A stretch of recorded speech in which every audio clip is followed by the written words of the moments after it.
Bismillahirrahmanirrahim. Assalamualaikum warahmatullahi wabarakatuh. Alhamdulillahi rabbil alamin. Wassalatu wassalamu ala ashrafil anbiya'i wal mursalin. Sayyidina wa maulana Muhammadin. Amma ba'd. Polar TV yang berbahagia dimanapun Anda berada. Jumpa lagi dengan program Titian. Sebagai seorang muslim, kalau kita berkenan mencermati di antara perintah, di antara syariah, biasanya itu diwahyukan melalui malaikat Jibril alaihissalam. Apapun titah dari Allah Subhanahu wa Ta'ala diwahyukan melalui malaikat Jibril kepada baginda Nabi Sallallahu Alaihi Wasallam. Tapi kalau kita bersedia mencermati, ada satu hal yang Allah wahyukan, Allah Subhanahu wa Ta'ala titahkan, itu tidak via malaikat Jibril, tetapi langsung baginda Nabi Sallallahu Alaihi Wasallam dipanggil sama Allah untuk menerima titah ini. Tak lain dan tak bukan, sebagaimana dalam kisah Isra Mi'raj dalam surah Al-Isra, Subhanalladzi asra bi'abdihi laylam minal masjidil haram ilal masjidil aqsa al-ayah. Tak lain dan tak bukan, titah satu ini yang khusus Allah sampaikan langsung kepada baginda Nabi adalah as-salat, terkait tentang salat. Maka kemudian status salat itu pantas jika kemudian baginda Nabi menyabdakan begini, as-salatu imaduddin. Salat adalah tiang agama. Kemudian dalam redaksi hadis yang lain, Nabi bersabda, awwalu ma yuhasabu bihil abdu yaumal qiyamati as-salat. Yang pertama kali nanti akan dievaluasi oleh Yang Maha Kuasa saat nanti di persidangan akbar adalah tentang as-salat. Mengenai as-salat sebagai seorang muslim, tentu kita sudah sangat akrab dengan aktivitas ini. Dari kecil kita diajarkan, sampai sekarang juga alhamdulillah kita lakukan. Tetapi pernah nggak kita itu mempertanyakan atau mengevaluasi sholat kita? Mempertanyakan, sholat yang sudah saya lakukan ini sudah standar belum ya? Yang pertama. Yang kedua, sholat yang selama ini sudah saya lakukan ini kira-kira sudah diterima apa tidak? Nah, dua pertanyaan ini kalau kita sebagai seorang muslim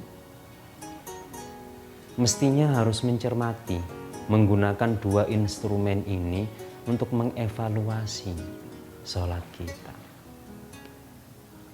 Apakah sudah standar? Apakah sudah sesuai dan diterima oleh Yang Maha Kuasa Allah Subhanahu wa Ta'ala? Pertama, apakah sholat kita sudah standar secara syariah? Untuk mengukur kualitas sholat itu standar secara syariah itu mudah dan banyak parameter mengukurnya. Artinya dalam ilmu fikih itu kan sudah ada sekian syarat sah, syarat wajib, kemudian ada rukun sholat, ada sunnah-sunnahnya, sunnah abad, sunnah hayat, ada hal-hal yang membatalkan sholat dan seterusnya. Nah, sekian ini itu bisa dijadikan parameter untuk mengevaluasi sholat kita sudah standar atau tidak secara syariah. Artinya mungkin kita bisa menilai sholat kita standar secara syariah, mungkin, dan itu bisa dilakukan. Yang kedua, pertanyaan evaluasinya adalah apakah sholat kita itu kira-kira sudah diterima di sisi yang maha kuasa Allah Subhanahu wa ta'ala? Nah, ini tentu tidak mudah, Bolo. Karena tidak mungkin kita itu menduga penilaian yang maha kuasa. Bukan tidak mungkin lagi kalau berani saja menduga penilaian yang maha kuasa, itu sudah fatal sebagai seorang mukmin, sebagai seorang hamba, lancang sekali. Kok berani menilai kira-kira penilaian Allah sholat itu seperti ini dan seperti itu. Lalu bagaimana? Jangan kemana-mana, Bro. Kita akan lanjutkan dengan bocoran satu ayat di surat Al-Ankabut ayat 45. Allah membocorkan kisi-kisi sholat yang diterima. Tetap di Titian Arek TV.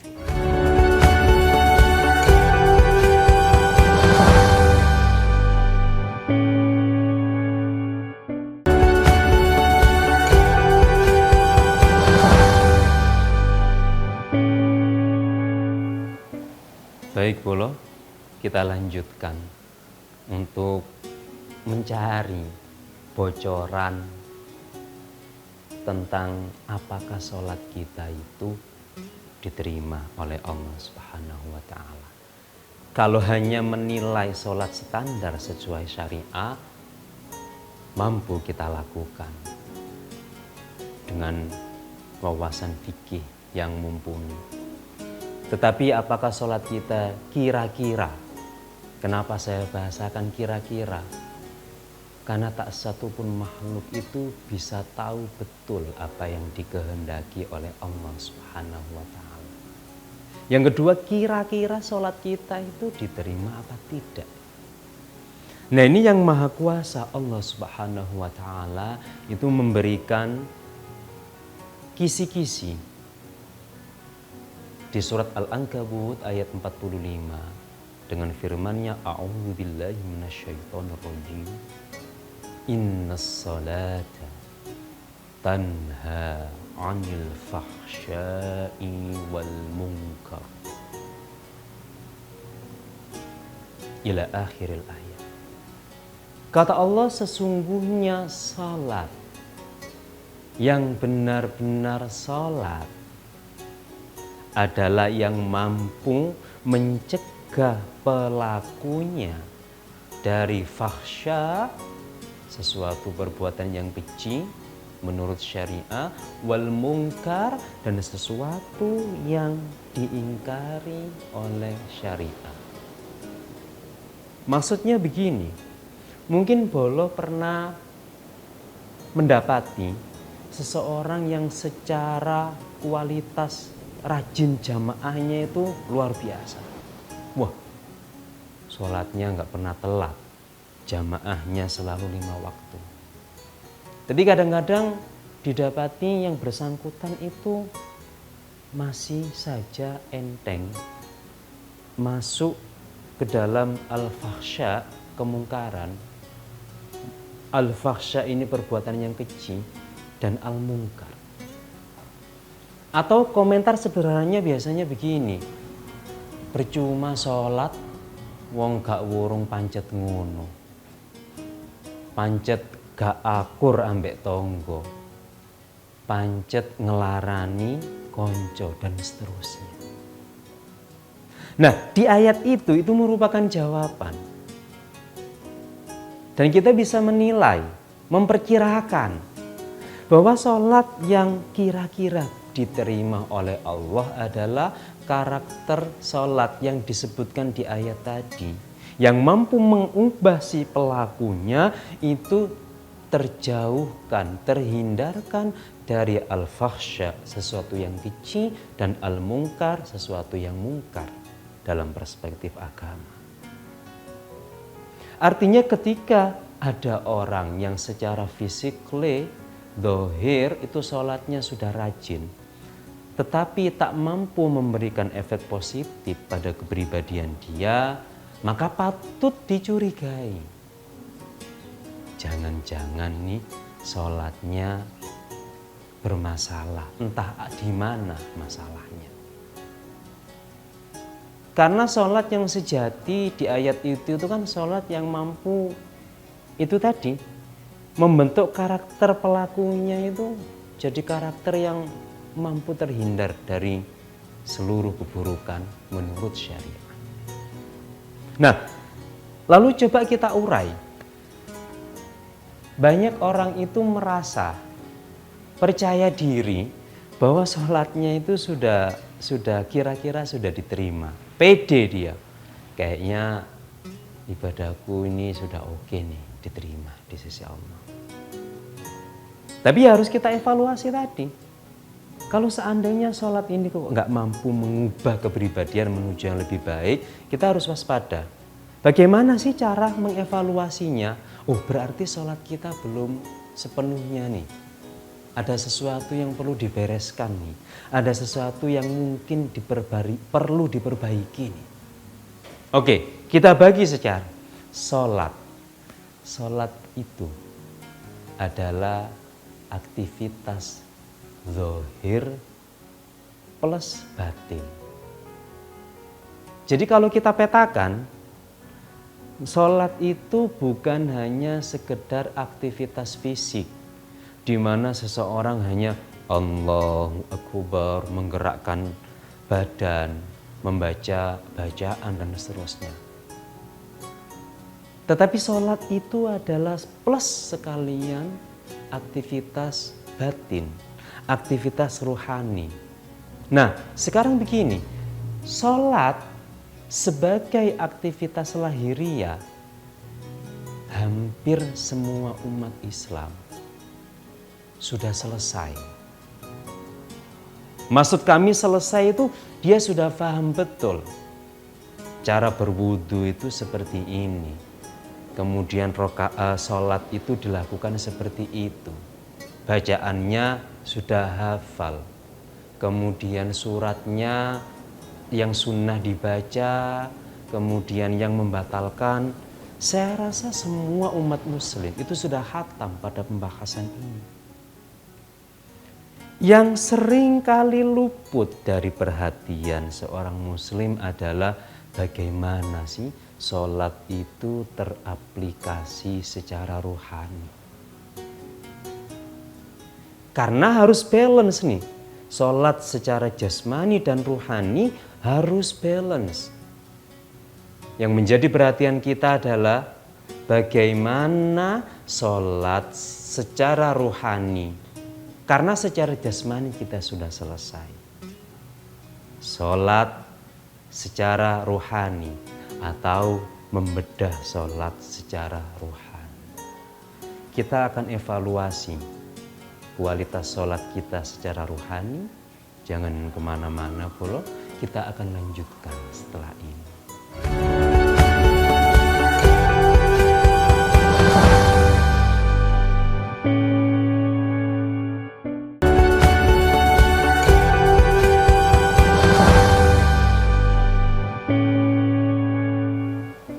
Baik Bola Arek TV, kita lanjutkan.